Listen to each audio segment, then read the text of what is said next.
오늘 말씀은 신약성경 마태복음 15장 21절부터 28절까지의 말씀입니다. 신약성경 26면에 있습니다. 마태복음 15장 21절부터 28절까지의 말씀입니다.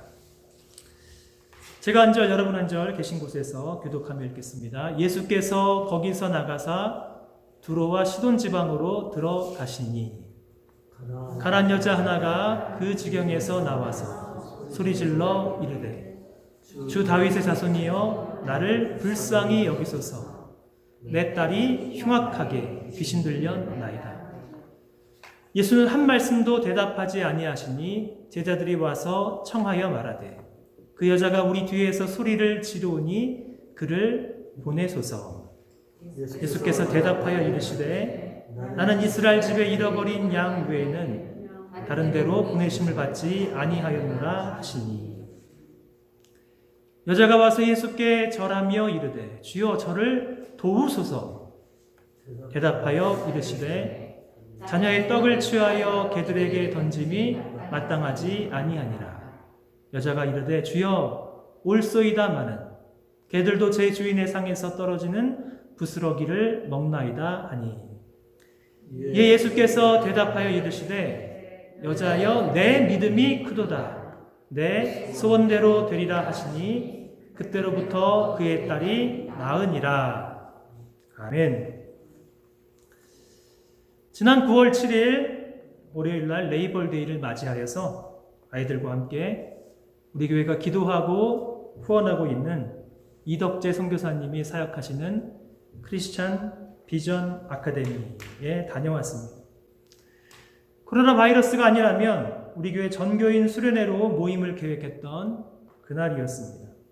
알버커킷에서 1시간 40분 한적한 큐바와 라라를 거쳐서 선교센터에 가니 정말로 기분이 좋았습니다. 어서 속히 코로나 바이러스가 끝나고 우리 사랑하는 성도님들과 함께 이렇게 좋은 곳에서 교제하고 선교사님이 준비해 주시는 기가 막히게 맛있는 음식도 먹으며 함께 기도하고 훈련할 수 있으면 얼마나 좋을까. 그날이 속히 오기를 간절히 사모하였습니다. 선교센터에 도착하니 못 보던 젊은 청년 두 청년이 땀을 흘리면서 일을 하고 있었습니다. 선교사역에 동참하기 위해서 멀리 메릴랜드에서 잘 나가던 건축 사업도 접고 우리 지역으로 이사를 와서 선교사역에 동참하고 있던 밀튼 형제와 이지영 자매님 소개도 받고 메릴랜드에서 함께 와서 선교사역에 동참하고 있는 피러와 저스틴 든든한 두 청년도 만나고 교제를 하였습니다. 산타페 로스알라모스 한인교회를 담임하시던 김석훈 목사님과도 좋은 교제의 시간을 가졌습니다. 크리스찬 비전 아카데미를 위해서 우리가 더 기도하기를 원하고 우리 교회가 조금 더 적극적으로 함께 협력하며 선교 사역을 할 수 있으면 참 좋겠습니다. 시간 되시는 분들은 한번 크리스찬 비전 아카데미 언제든지 방문하셔도 좋겠습니다. 참 좋은 곳입니다. 우리 예수님의 사역의 장소를 보면 신약의 파노라마에서 배운 대로 윗동네인 갈릴리 지역의 가버나움, 아랫동네의 유다 예루살렘을 떠나서 한적한 장소로 이동을 하셨습니다. 예수님의 장소의 이동은 의미 없는 이동이 아닙니다. 거기에는 아주 의도적인 이동이며 거의 대부분의 경우에는 전혀 예상하지 못한 장소에서 사랑하는 제자들을 집중적으로 훈련하는 경우가 참으로 많습니다. 오늘 본문의 마태복음 15장 21절 말씀 보면 예수께서 거기서 나가사 두로와 시돈 지방으로 들어가시니 라고 말씀하고 있습니다. 이 말씀에서 거기서는 어디이겠습니까? 마태복음 15장 말씀 보면 이 거기는 산헤드린 공의회, 서기관, 사두개인과 바리새인들이 주로 모여 있는 유다의 예루살렘입니다. 예수님에게 예루살렘은 참 피곤한 장소였습니다. 예수님을 비난하고 꼬투리를 잡기 위해서 논쟁을 벌이는 종교 지도자들인 산헤드린 공의회, 그리고 공의회의 최고의 수장인 대제사장, 서기관, 사두개인과 바리새인들이 찾아와서 말도 안 되는 논쟁을 벌이는 장소였습니다. 그러게 참 피곤한 장소입니다. 논쟁의 장소인 예루살렘을 떠나서 한적한 지중해 해안가인 두로와 시돈으로 사랑하는 제자들을 데리고 이동을 하십니다. 이동의 목적이 있다면 그 목적이 무엇이겠습니까? 사랑하는 제자들을 훈련하시기 위함입니다. 두로와 시돈, 고대의 페니키아, 성경에서는 베니게라고 말하는 지역입니다. 가장 큰 항구 도시로 번성한 상업 도시였습니다. 특별히 유대인들은 두로와 시돈 지역의 이방인들을 싫어했는데 그 이유가 두로와 시돈에서 섬기던 우상인 바알과 아스타롯을 섬긴 우상의 나라입니다. 그 우상의 나라에는 시돈의 유명한 악녀 이세벨이 북이스라엘의 아합 왕과 결혼을 하여서 이스라엘이 바알을 섬기는 우상의 나라가 되었기에 특별히 더 싫어했던 지역입니다. 우리 예수님의 제자들은 이러한 악한 지역, 우상이 가득한 지역에서 배울 것이 있겠습니까?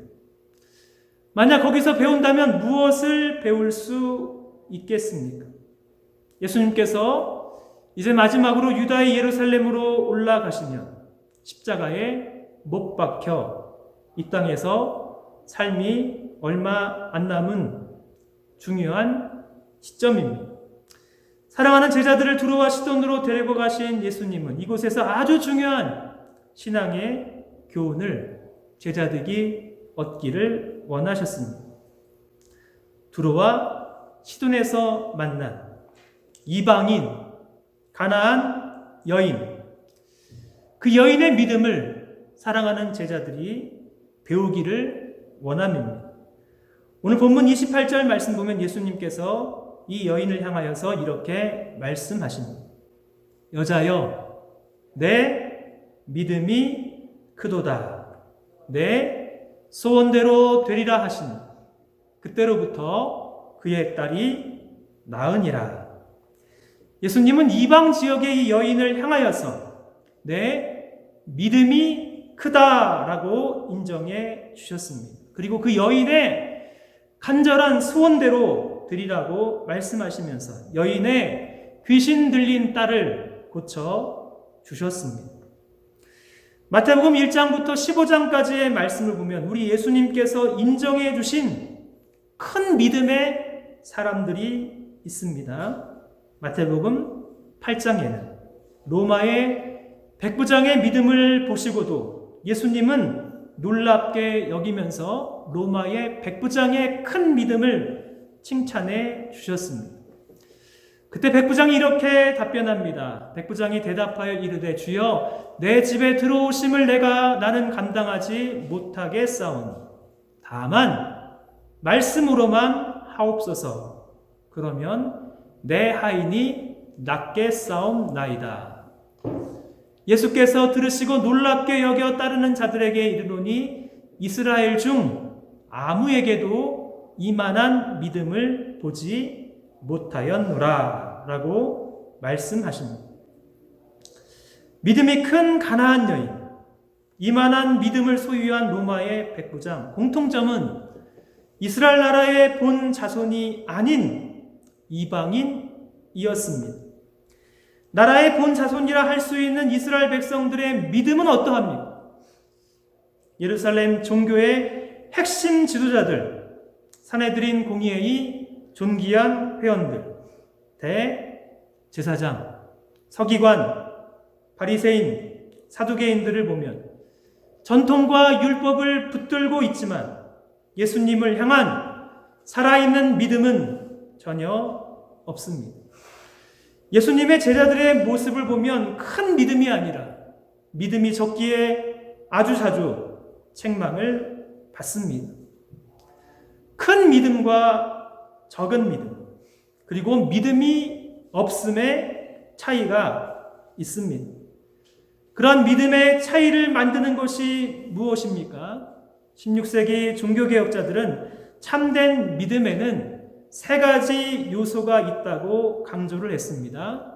구원의 황금사슬에서 배운 믿음에는 세 가지 요소가 있습니다. 첫 번째는 지식, 두 번째는 확신, 그리고 세 번째는 신뢰. 한번 따라하겠습니다. 지식, 확신, 신뢰. 믿음에는 세 가지 요소가 있습니다. 지식은 내가 무엇을 믿는지 아는 믿음의 내용입니다. 예수님이 누구이신지, 하나님이 누구이신지, 성령님은 누구이신지, 내가 무엇을 믿는지 아는 믿음의 내용이 지식입니다. 확신, 내가 믿는 것에 정서적으로, 감정적으로 동의하는 것입니다. 신뢰, 내가 믿고 동의하는 것에 전적으로 내 삶을 의탁하여 맡기는 것입니다. 믿음에는 우리 인격의 세 가지 요소인 지식, 감정, 의지, 이 세 가지 요소가 다 들어있습니다. 그러기에 우리 믿음도 성장하기 위해서는 지식, 확신, 신뢰의 세 가지 요소인 믿음의 내용, 믿음의 확신, 믿음의 신뢰가 필요합니다. 지금 두로와 시돈에서 사랑하는 제자들이 배워야 하는 것은 이방의 여인, 가나안 여인의 큰 믿음을 배워야 하는 것입니다. 제자들만이 아닙니다. 지금 이토록 어려운 시대를 살아가는 우리도 이 여인의 큰 믿음을 배워서 우리도 내 믿음이 크도다 칭찬받는, 다른 무엇보다 큰 믿음을 칭찬받는 저와 여러분 되시기를 간절히 바랍니다. 가나안 여인의 믿음은 어떠한 믿음이었기에 큰 믿음이다 라고 우리 예수님이 인정해 주셨습니다. 가장 중요한 거, 이 가나안 여인은 어려운 환경을 극복한 믿음이었습니다. 21절과 22절 이 여인의 상황입니다. 예수께서 거기서 나가사 두로와 시돈 지방에 들어가십니다. 가나안 여자 하나가 그 지경에서 나와서 소리질러 이르되 주 다윗의 자손이여 나를 불쌍히 여기소서. 내 딸이 흉악하게 귀신 들려 나이다 하되. 지금 예수님께 간구하기 위해서 나온 이 여인의 환경은 어떠합니까? 이 여인은 두로와 시돈 지방의 여인입니다. 두로와 시돈, 북쪽의 갈릴리에서도 더 북동쪽에 분명한 이방 지역의 땅입니다. 약속의 가나안 땅에 살고 있지 않는 사람들은 흑암과 사망의 땅에 살고 있는 사람으로 취급을 받는 이방 여인입니다. 나라의 본 자손들은 이방의 이 여인 같은 이방인들을 개라고 불렀습니다. 게다가 그녀는 그 당시에 남자가 아닌 여인입니다. 당시에는 사람의 수를 셀 때도 여자들은 포함되지도 않은 시대입니다. 현장에 예배에 참석한 분들을 보니 오늘 딱 3명이 참석을 하셨습니다. 그 당시로 본다면 딱 3분. 여인들은 치지도 않았던 그러한 시대입니다. 유대인 남자의 아침마다 올려드리는 감사의 기도를 보면 하나님, 제가 이방인이 아닌 유대인으로, 여자가 아닌 남자로, 노예가 아닌 자유인으로 태어난 것을 감사하는 기도 내용이 있습니다. 더욱이 그녀에 따른 흉악하게 귀신 들려 있습니다. 조금만 생각해 보아요. 그녀의 상황이 얼마나 절망적인지, 얼마나 어려운지 짐작할 수 있습니다. 아무런 감사의 조건도 없는 절망적인 상황이지만 가나안 여인, 자신의 절망적인 상황을 포기하지 아니하고 오히려 그 절망적인 상황에서 우리 예수님께 믿음으로, 큰 믿음으로 나아옵니다.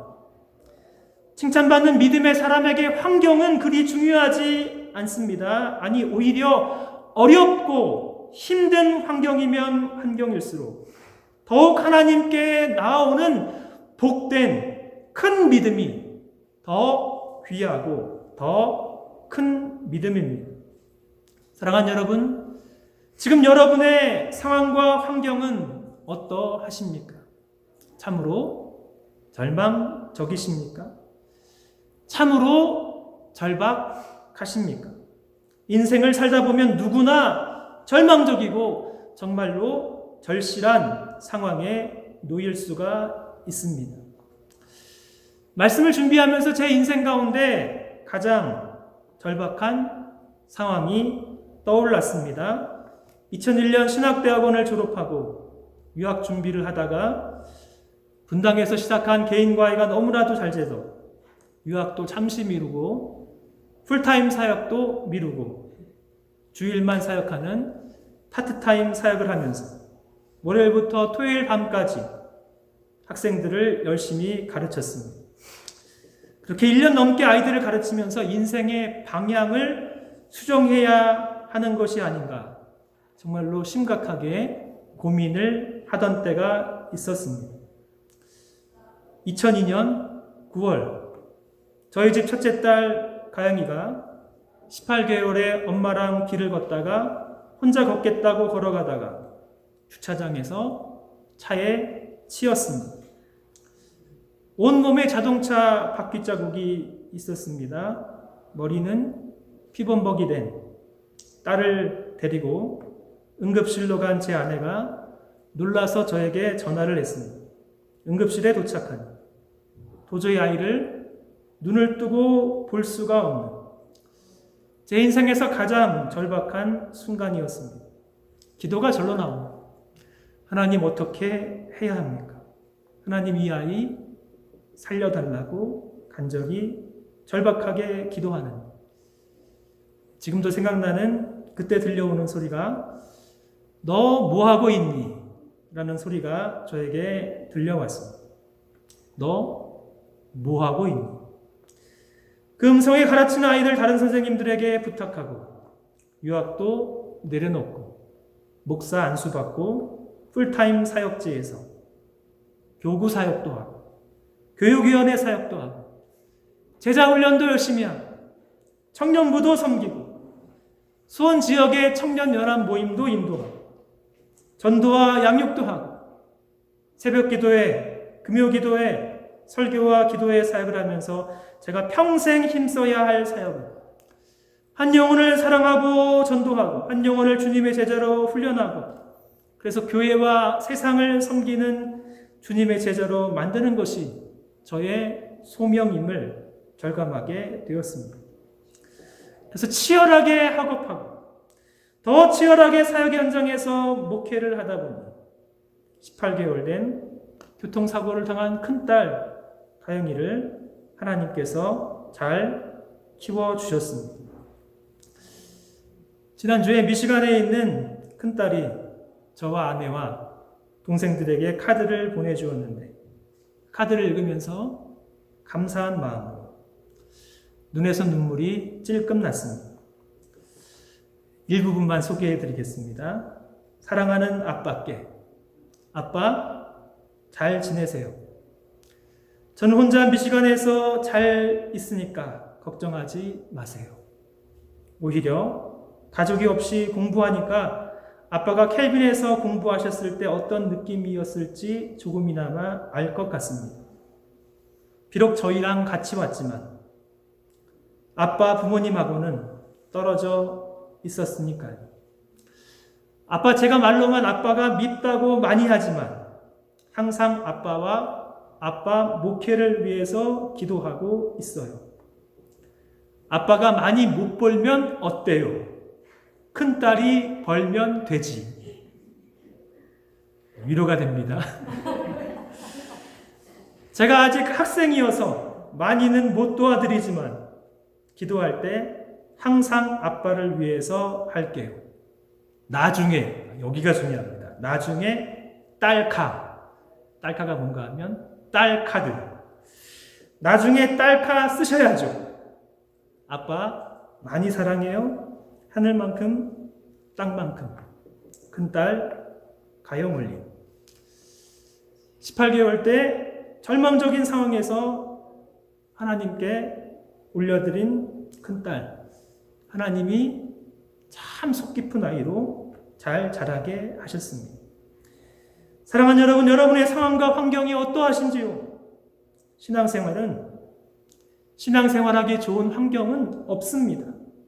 힘들고 어려우면 어려울수록, 우리의 상황이 절망적이면 절망스러워 더욱 주님께 믿음으로 나와야 하는 것입니다. 힘들고 어려우니 뒤로 물러가는 사람, 하나님이 기뻐하지 아니하신다고 말씀하십니다. 잠깐 오면 오시리니 지체하지 아니하시리라.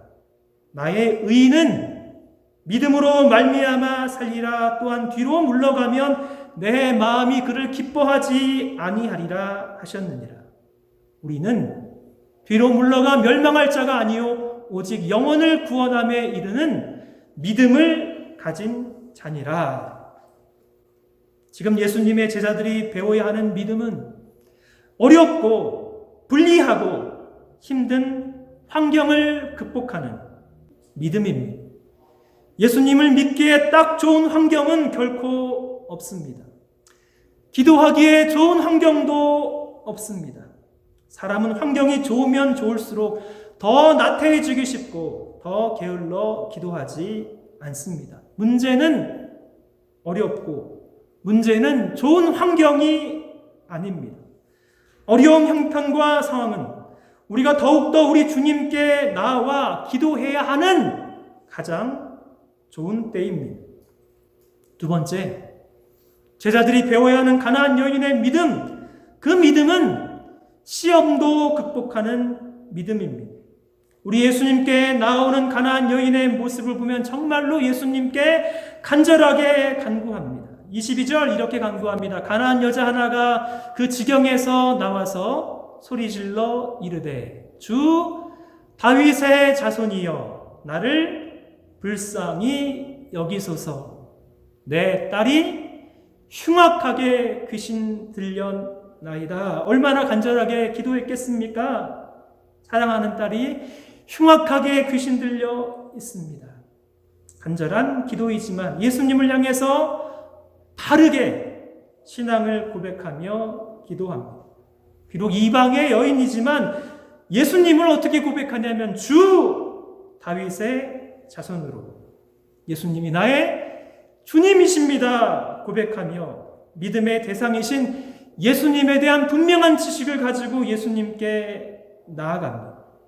분명한 지식으로 간절하게 외치며 예수님께 나아옵니다. 그러나 문제는 사랑과 인자함과 긍휼이 풍성하신 예수님의 반응은 평소의 예수님의 모습이 아닙니다. 23절 이렇게 말씀합니다. 예수는 한 말씀도 대답하지 아니하시니. 간절한 가나안 여인의 간구에 예수님은 그냥 침묵하고 계십니다. 제자들은 소리를 지르며 나오는 가나안 여인의 간절한 외침을 외면하고 그 불쌍하고 절박한 여인을 내보내라고 예수님께 강권합니다. 그 불쌍한 가나안 여인의 간절한 외침에 대한 예수님의 답변 24절 나는 이스라엘 집에 잃어버린 양 외에는 다른 데로 보내심을 받지 아니하였노라. 예수님은 침묵을 깨시고 침묵을 넘어서 단호하게 거절하고 계십니다. 침묵하시고 거절하시는 예수님의 답변을 들은 이 여인의 반응, 이 정도면 뒤로 물러설 법한데 25절 여자가 와서 예수께 절하며 이르되 주여 저를 도우소서. 간절하게 소리치며 외치는 것을 넘어서 이번에는 무릎을 꿇고 예수님께 더욱 확신 있게 간청을 합니다. 그러나 우리 예수님의 반응은 더욱더 차갑습니다. 26절 대답하여 이르시되 자녀의 떡을 취하여 개들에게 던짐이 마땅하지 아니하니라. 이스라엘 백성들이 하나님의 자녀라면 두로와 시돈에서 온 이방의 가나안 여인들은 사람이 아니라 개들이라고 말씀하십니다. 침묵하시고 거절하시고 그리고 어찌 본다면 모욕으로 답하시는 우리 예수님의 모습을 어떻게 이해해야 하겠습니까? 사랑하는 여러분, 우리의 기도가 때때로 응답되지 아니하고 침묵될 때가 있습니다. 거절될 때도 있습니다. 때로는 이 기도가 무슨 소용이 있나 낙심이 될 때도 있습니다. 침묵하시는 하나님의 때는 우리의 간절한 믿음에 대한 시험의 때인 것입니다. 누가복음 18장 간절히 청하는 한 과부의 기도를 들으신 예수님의 말씀입니다. 하나님께서 그 밤낮 부르짖는 택하신 자들의 원한을 풀어주지 아니하시겠느냐? 그들에게 오래 참으시겠느냐? 내가 너희에게 이르노니 속히 그 원한을 풀어주시리라. 그러나 인자가 올 때 세상에서 믿음을 보겠느냐? 예수님의 침묵하심, 거절하심, 모욕하시는 모습은 가나안 여인의 믿음에 대한 시험입니다. 우리는 기독교 역사에서 어거스틴의 어머니 모니카의 기도를 기억해야 합니다. 사랑하는 아들이 방탕한 생활을 하며 만이교 이단 종교에 깊이 빠져 있었을 때 어머니 모니카는 아들을 위하여 간절히 기도를 했습니다. 10년을 넘게 간절히 기도해도 사랑하는 아들의 삶에는 아무런 변화가 없고 오히려 더 깊은 타락의 길로 들어갔습니다. 모니카는 낙심과 절망의 상태에서 암브로스 감독을 찾아갑니다. 눈물을 흘리며 애타는 심령으로 호소하는 모니카의 모습에 암브로스 감독은 말하기를 자매님 너무 염려하지 마십시오. 절대로 낙심하지 마십시오. 눈물로 간절하게 기도하는 어머니가 있는 아들은 절대로 망하지 않습니다. 낙심하지 마시고 계속해서 기도하세요. 암브로스 감독의 격려의 모니카는 낙심을 극복하고 더욱더 간절하게 아들의 회심을 위하여 기도합니다. 하나님의 침묵의 때, 때로는 거절의 때에도 우리의 반응은 불신과 낭만과 낙심이 아니라 더욱더 큰 믿음으로 하나님께 나아가야 하는 것입니다. 침묵하시고 거절하시고 모욕스러운 말을 들은 시험의 때에도 가나안 여인의 반응은 믿음의 지식, 믿음의 확신을 넘어서 전적으로 믿음으로 신뢰합니다. 마태복음 15장 27절 이 말씀 같이 한번 읽겠습니다. 마태복음 15장 27절 시작. 여자가 이르되 주여 울소이다마는 개들도 제 주인의 상에서 떨어지는 부스러기를 먹나이다. 한 번 더 읽습니다. 여자가 이르되 주여 울소이다마는 개들도 제 주인의 상에서 떨어지는 부스러기를 먹나이다. 가나안 여인은 자신의 모습을 겸손하게 인정합니다. 자녀가 아니라 이방인인 개 같은 존재이지만 그럼에도 주인의 상에서 떨어지는 한 조각의 부스러기 같은 은혜라도 간구합니다. 어려운 환경을 극복하는 믿음, 시험을 극복하는 믿음, 지식, 확신, 신뢰의 큰 믿음의 출발은 아주 작은 부스러기 같은 은혜를 구하는 데에서 시작합니다. 이방의 여인이고 개처럼 취급을 당하기도 했지만 여인은 시험에 넘어지지 않습니다. 부스러기 같은 은혜를 구했지만 부스러기가 아닌 엄청난 은혜를 선물로 받았습니다. 28절 이에 예수께서 대답하여 이르시되 여자여 내 믿음이 그도다. 내 소원대로 되리라 하시니 그때로부터 그의 딸이 나으니라. 사랑하는 여러분, 이 가나안 여인의 큰 믿음 누가 배워야 하는 것입니다. 예수님의 제자들이 반드시 배워야 하는 큰 믿음입니다. 우리 믿음의 주여 온전케 하시는 우리 예수님은 어려운 환경도 극복하는 큰 믿음의 제자가 되기를 원하시며 시험을 극복하는 믿음도 원하시며 우리 예수님은 유대인들만의 주님이 아니라 유대인의 울타리를 넘어 이방의 여인도 구원하기를 원하시는 선교의 주님, 선교의 하나님이심을 두로와 시돈에서 제자들은 반드시 배워야 했습니다. 주님의 제자로 큰 믿음을 배우는 것을 넘어 하루하루 우리의 삶 속에서 주님의 상에서 떨어지는 아주 작은 은혜의 부스러기라도 사모하는 심령을 갖고 하루하루 그렇게 믿음으로 살아가다 보면 주님께서 인정하시는 큰 믿음의 귀한 성도님이 되실 줄 축복합니다.